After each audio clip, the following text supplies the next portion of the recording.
عزیز میں انسانی اسمگلنگ کے حوالے سے ناخوشگوار خبریں آئے روز میڈیا پر آتی رہتی ہیں۔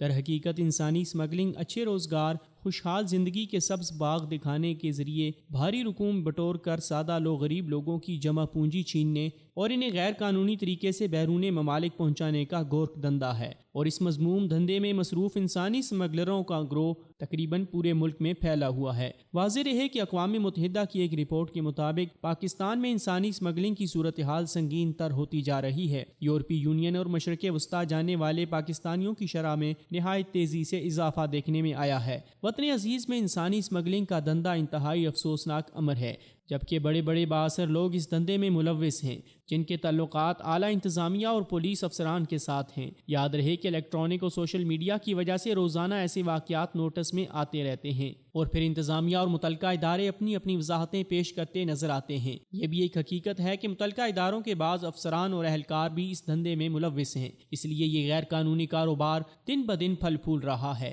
واضح رہے کہ غیر قانونی طور پر بیرون ممالک جانے والے نوجوانوں کو بہت سی مشکلات و پریشانیوں کا سامنا کرنا پڑتا ہے۔ ایسے لوگوں کے ساتھ جانوروں جیسا سلوک کیا جاتا ہے۔ چھوٹے سے کمرے میں 20 آدمیوں کو رکھا جاتا ہے۔ جو لوگ پکڑے جاتے ہیں ان کو اذیت ناک صورتحال سے واسطہ پڑتا ہے۔ بعض ٹی وی چینلز پر ایسے متاثرہ افراد کی کہانی سن کر بہت دکھ ہوتا ہے، جو اپنے ساتھ ہونے والے ناروا سلوک کے بارے میں بتاتے ہیں۔ ایسے لوگوں کو کنٹینرز، کشتیوں اور بسوں کے ذریعے لے جایا جاتا ہے۔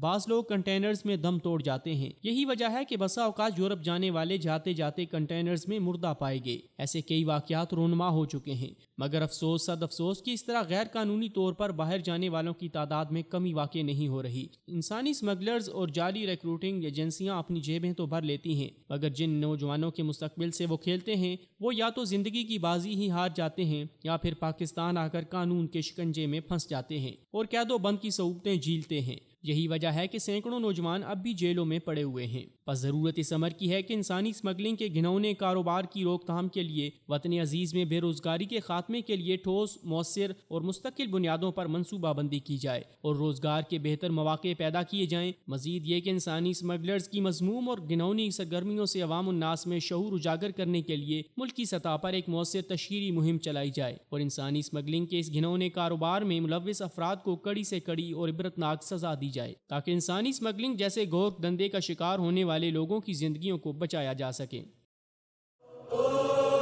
پر ظلم کے خلاف پہلی آواز، مثال اردو۔